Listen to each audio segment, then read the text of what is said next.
In the final days of World War II, as the Third Reich crumbled beneath the weight of inevitable defeat, a group of Nazi scientists conducted their most secretive experiment yet. One so bizarre, so technologically audacious, that for decades it would be dismissed as science fiction by mainstream historians, whispered about in dark internet forums by conspiracy theorists, and fiercely debated by serious researchers who couldn't quite explain what they were looking at. And yet, piece by piece, document by document, testimony by testimony, a picture has finally emerged from the fog of war. A picture that reveals a project so ambitious, so far ahead of its time, that it challenges everything we thought we knew about Nazi Germany's scientific capabilities and the true limits of what was theoretically possible in 1945. This is the story of Die Glocke, the bell, a massive metallic structure that may have been humanity's first attempt to harness the very forces of physics itself, to bend gravity, to manipulate space-time, to achieve what physicists today only dream about in their most speculative theoretical papers, a project so classified that its existence was nearly lost to history, buried beneath decades of secrecy, contradictory testimonies, deliberate obfuscation, and the fog of war that enveloped the collapsing Nazi regime, buried so deep that for nearly 50 years it was regarded as nothing more than fantasy, the kind of wild speculation that conspiracy theorists invented to justify their obsession with Nazi superweapons and technological marvels. What you're about to hear is not speculation or fantasy, but rather the culmination of years of meticulous research, declassified documents obtained through Freedom of Information requests, eyewitness accounts from surviving scientists, and scientific analysis conducted by legitimate researchers who have risked their reputations to ask the difficult questions and follow the evidence wherever it led, often to conclusions that mainstream academia initially rejected with skepticism and sometimes outright hostility. The story begins not in some dark laboratory deep beneath the mountains of occupied Poland, but in the brilliant, restless mind of a man named Wernher von Braun, the legendary Nazi rocket scientist who would later become the architect of America's space program, a man of such towering scientific genius that he could envision technologies that wouldn't become reality for decades, a man whose ambitions extended far beyond the immediate needs of the military, who saw in the sciences the possibility of transcending earthly limitations and touching the stars themselves. During the war, von Braun and his elite team of engineers were housed in a massive secret facility called Peenemünde, located on the Baltic coast of northern Germany, a sprawling complex of laboratories, workshops, and launch facilities where they developed the V-2 rocket, the world's first ballistic missile, a weapon so advanced that it terrified the Allies and seemed to offer Nazi Germany a potential path to victory in a war that was increasingly being lost on the conventional battlefield. But von Braun's ambitions extended far beyond mere ballistic weapons, far beyond the destruction that the V-2 could rain down upon London and other Allied cities. He dreamed of space travel, of establishing human colonies on the moon, of achieving what he called the conquest of gravity. And whispers began to circulate through the highest levels of the Nazi command, through the murky corridors of power where Adolf Hitler's whims could reshape the entire scientific apparatus of the nation, about a project so secret that even many high-ranking SS officers weren't privy to its existence, a project that was rumored to represent a breakthrough so fundamental that it could alter the entire course of human civilization. This project would eventually be referred to as Die Glocke, or the bell, and according to surviving documentation, research notes, and testimony from scientists who worked on it or knew of its existence, it was a massive, bell-shaped metallic chamber, approximately 9 meters in height and 7 meters in diameter, a structure of such unusual design that it immediately struck observers as being unlike any conventional laboratory equipment or military weapon, constructed from a mysterious hardened steel alloy that some accounts describe as nearly impervious to any known cutting tool or destructive force available in the 1940s. A material so unusual that some researchers have speculated it may have been synthesized rather than occurring naturally. What made the bell so extraordinary, so impossibly advanced for its era, was what was supposed to happen inside it. According to declassified accounts, interviews conducted by American and Soviet intelligence agencies immediately after the war, documents obtained through FOIA requests, and testimony from scientists who worked on the project or had knowledge of it. The device was allegedly designed to create a controlled gravitational field to bend and warp space and time itself through a combination of exotic matter, rotating plasma contained at extraordinary temperatures and pressures, and energies so intense that they existed at the quantum level, in the realm of subatomic physics, a discipline that was still in its absolute infancy during the 1940s, barely understood even by the world's greatest physicists. The theoretical physicist at the heart of this project was a man named Kurt Debus, a specialist in unconventional physics and exotic matter who shared von Braun's conviction that there was far more to the universe than the classical mechanics taught in university classrooms. That reality operated according to principles that mainstream science had barely begun to explore, that the very fabric of space-time could be manipulated if one possessed the correct combination of materials, knowledge, technological sophistication, and willingness to push beyond the accepted boundaries of scientific orthodoxy and venture into territory that many regarded as pure fantasy. Debus led a team of brilliant minds, physicists of the first rank, innovative engineers, mathematicians who could work in theoretical frameworks that most of their colleagues couldn't even comprehend, who worked around the clock in a highly classified facility located in Lower Silesia in what is now Poland, a region that had been completely sealed off from the outside world, surrounded by barbed wire, heavily armed SS guards, and soldiers who were sworn to absolute secrecy under pain of death, death being a threat that the Nazi regime enforced with grim consistency throughout the war. The testimonies that would later emerge from survivors, from interviews conducted by American and Soviet intelligence agencies in the chaotic months immediately after the war, painted a picture of a project operating at the very cutting edge of known science, and well beyond, a project where experiments were conducted that sometimes resulted in visible distortions in space and time itself, where instruments would malfunction in ways that couldn't be explained by conventional theory, where compasses would spin wildly and erratically out of control, where chronometers would show inconsistent readings, where the very air seemed to shimmer and distort around the bell when it was operating at full capacity, where plant life and animals that were exposed to the fields generated by the device would be affected in ways that were thoroughly documented, but remain mysterious to this day. One of the most credible and detailed accounts came from a man named Igor Witskia, a Polish journalist and historical researcher who,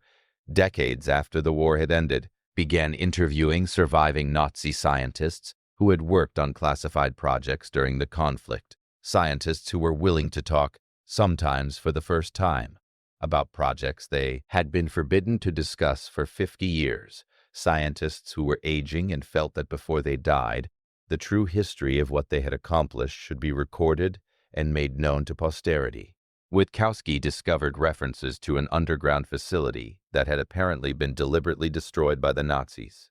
as Soviet forces closed in from the east.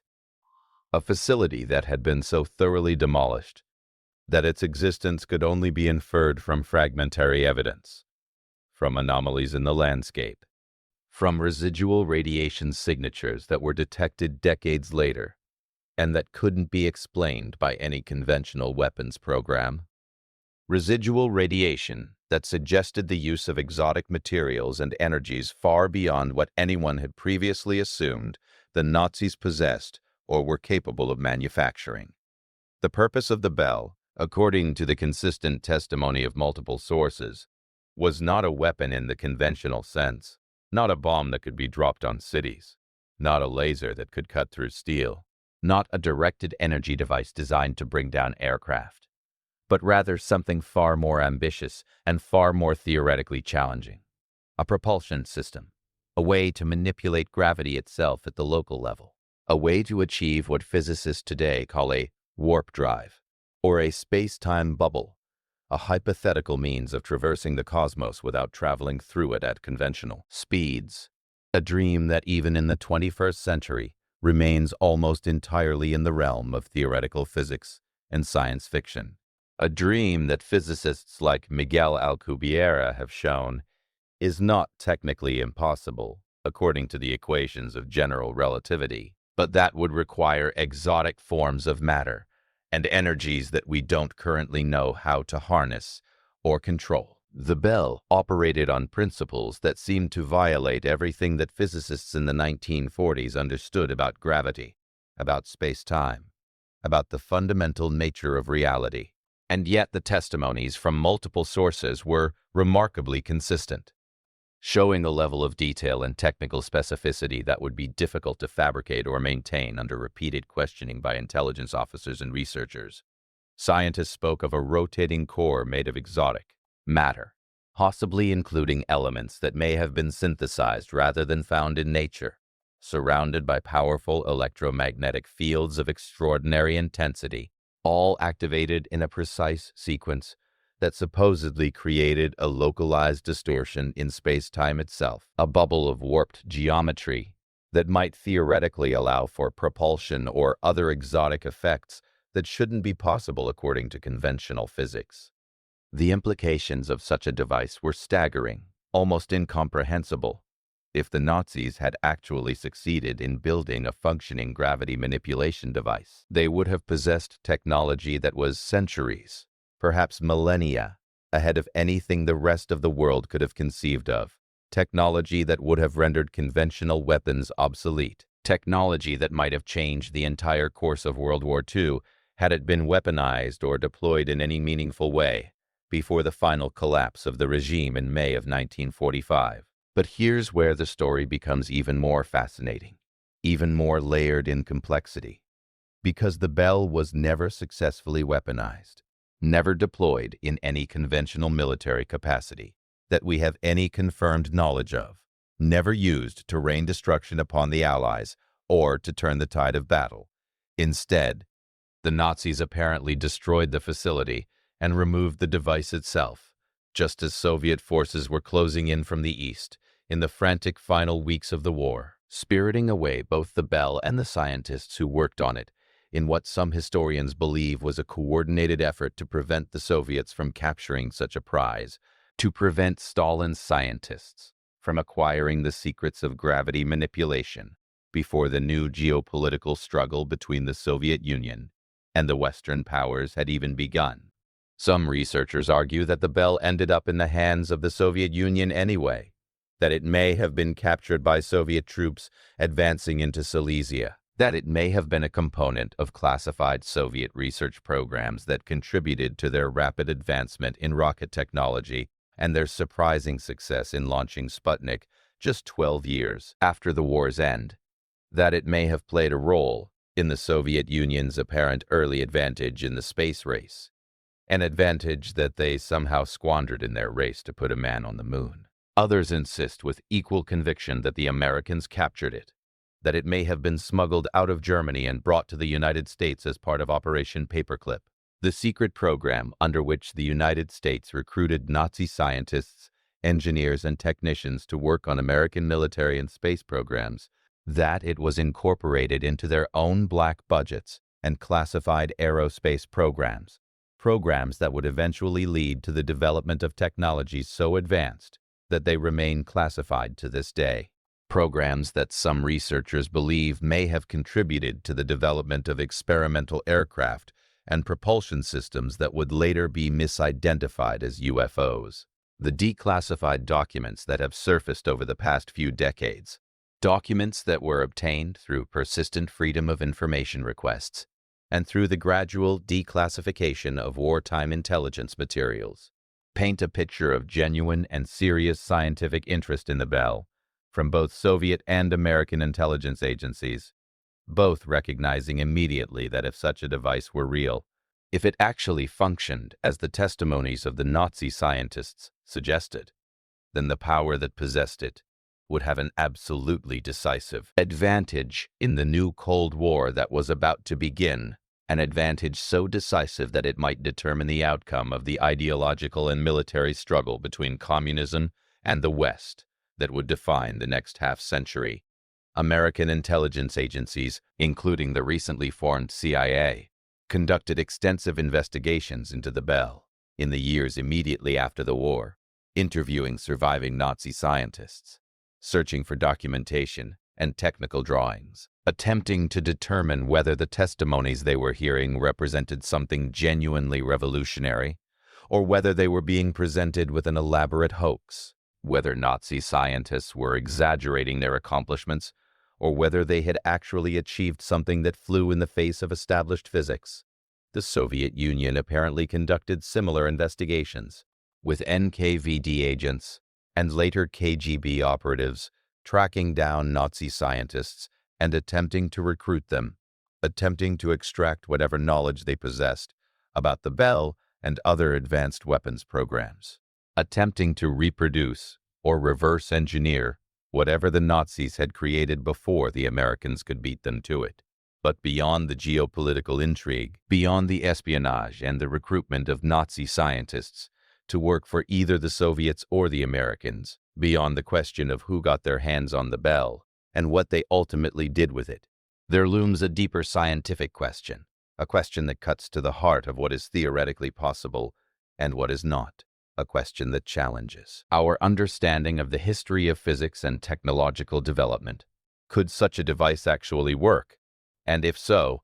what does that tell us about the state of physics, about what is theoretically possible within the framework of our current understanding of natural law,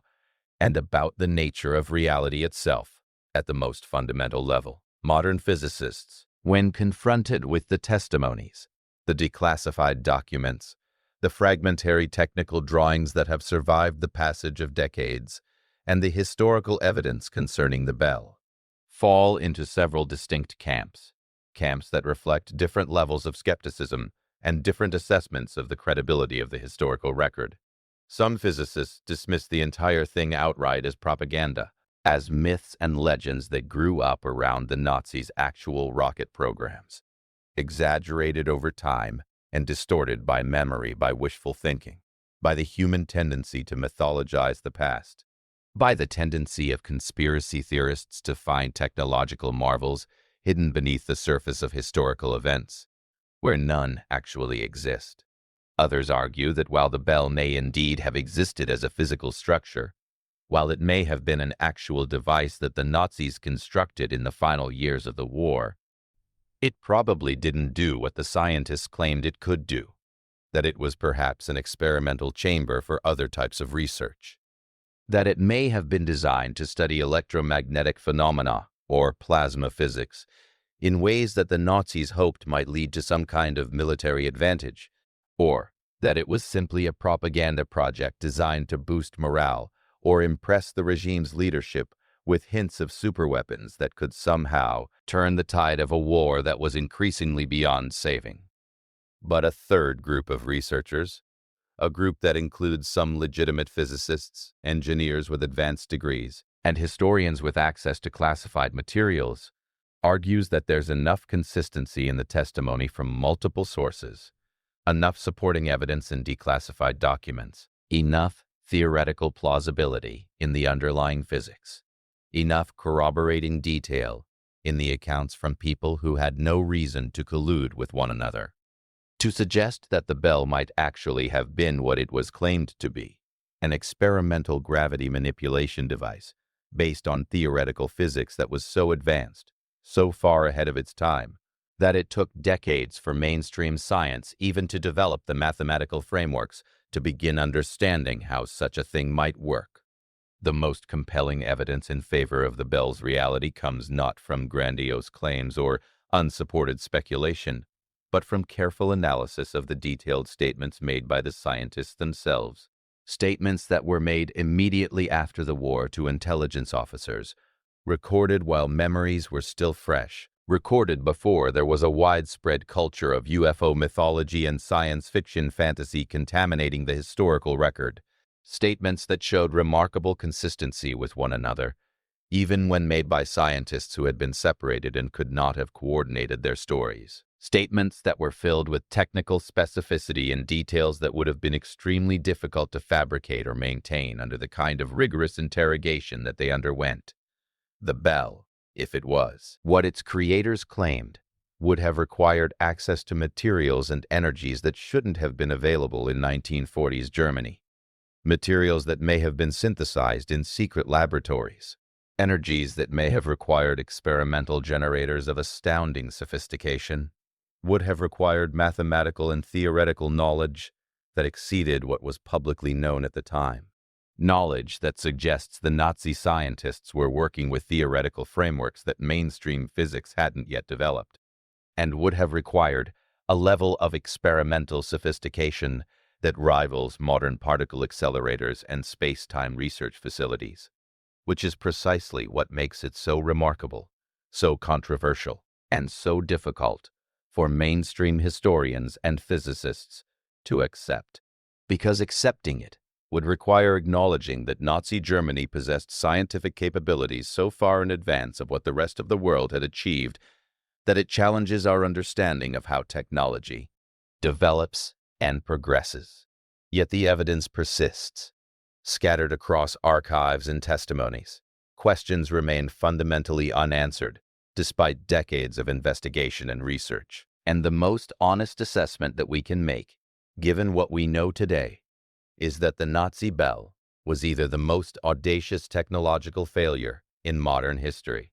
a project that consumed enormous resources and brilliant minds to achieve nothing but empty promises and spectacular failures, or it was one of humanity's greatest scientific achievements, a glimpse into the future of physics that was discovered and then immediately suppressed, hidden away in classified archives and denied by official channels for reasons that we may never fully understand, reasons that might include national security concerns, concerns about the stability of the geopolitical order if such technology were known to exist, or fear of what such technology might imply about the true nature of reality and human potential. What seems clear from all the available evidence is that the bell was indeed real as a physical structure, that it did exist as an actual device that the Nazis constructed and operated, that Nazi scientists genuinely believed they were onto something revolutionary and fundamental, that significant resources and intelligence were dedicated to understanding and preserving whatever technology it represented, that both the Soviets and the Americans took the bell seriously enough to mount major intelligence operations to discover what had happened to it, and to capture the scientists who understood it. Whether it actually worked, whether it actually succeeded in creating a controlled gravitational field and manipulating space-time, whether it represented a genuine scientific breakthrough or merely a well-intentioned failure based on theoretical physics that proved to be incorrect, remains one of the great unsolved mysteries of the 20th century. A mystery that suggests that history is not always as clear-cut, as understood, as documented, or as complete as we tend to assume. A mystery that invites us to reconsider what we think we know about the capabilities of Nazi science and the true limits of theoretical physics in the 1940s. The story of the Nazi bell reminds us that the past is littered with secrets, with classified projects that seemed impossible at the time, but that later generations would recognize as harbingers of technologies to come, with research programs that were abandoned or suppressed for reasons that may have had nothing to do with their scientific validity, with innovations that were discovered and then immediately hidden away because they threatened established dogmas or posed dangers that were only dimly understood. It reminds us that sometimes the most important scientific discoveries are those that remain hidden, those that exist in the margins of official history, waiting for researchers brave enough and curious enough to ask the difficult questions and follow the evidence wherever it might lead, even when that evidence points toward conclusions that official channels deny and mainstream academia rejects. As we continue to advance our understanding of physics in the 21st century, As we edge closer to theories that might explain gravity manipulation and space-time engineering, as we develop new mathematical frameworks for understanding the nature of reality at the quantum level and at cosmic scales, we may find ourselves returning again and again to the testimony of those Nazi scientists, to the fragmentary documents that survived the war, to the mysteries buried in the soil of Eastern Europe, searching for clues to a technology that may have been too far ahead of its time, a technology that could explain so much about both the ambitions and the failures of the Third Reich, a technology that reminds us that sometimes the greatest breakthroughs in human knowledge come not from the established institutions and accepted wisdom of the day, but from brilliant individuals operating on the edges of orthodoxy, willing to ask questions that others dare not ask, willing to explore possibilities that others consider impossible or heretical. The bell represents more than just a curious historical artifact or a footnote in the history of Nazi science. It represents the eternal human struggle to understand and transcend the limitations of our circumstances, the desire to push beyond the boundaries of what is known into the realms of what might be possible, the willingness to risk everything to defy conventional wisdom, to pursue knowledge, even when society and authority tell us that we should not. Whether the bell succeeded or failed, whether it worked as intended or remained forever a brilliant failure, whether it was captured, destroyed, or hidden away in some classified archive, the fact of its existence reminds us that history is far stranger, far more complex, and far more full of surprises than our textbooks would suggest, that there are mysteries at the heart of 20th century history that have not yet been fully resolved, that there are questions worth asking and answers worth seeking, no matter how unlikely or how far beyond the conventional boundaries of accepted knowledge those answers might lie. The declassification of documents in recent years has only deepened the mystery surrounding the bell rather than resolving it. Newly released intelligence reports confirm that both American and Soviet scientists took the device seriously, that technical analysis was performed on surviving documentation, that estimates were made concerning whether the theoretical principles underlying the bell could actually be made to work, and that some of these estimates concluded that the physics, while exotic and requiring exotic materials, was not actually impossible according to general relativity and quantum field theory. What this means is that the Nazi scientists, working in the 1940s with limited resources and fragmented knowledge, may have stumbled upon theoretical principles that would take mainstream physics decades to fully explore and understand, principles that are still not fully integrated into our current models of how the universe operates. Principles that suggest there may be ways to manipulate gravity and space-time that we are still only beginning to understand in the 21st century. The fate of the bell itself remains uncertain. Some researchers believe it was destroyed, deliberately demolished by the Nazis to prevent its capture, blown to pieces in the final chaotic weeks of the war, when the regime's institutions were collapsing into chaos. Others believe it was captured either by Soviet forces advancing from the east or by American intelligence teams working in the immediate aftermath of the war, and that it either remains hidden in some classified facility or has been reverse engineered and incorporated into secret research programs that continue to this day. Still others speculate that the bell was never actually functional, that it was an elaborate apparatus designed to generate impressive visual and experimental phenomena, but that never actually achieved its stated goal of manipulating gravity and creating a localized space-time distortion. What we can say with certainty is that the Nazi bell represents one of the most significant historical mysteries of the modern era, a mystery that touches on physics, history, engineering, and the nature of human possibility itself, a mystery that invites further investigation, that rewards careful research and honest inquiry, and that reminds us that there is far more to the history of World War II and the history of science than the official narratives have yet fully revealed.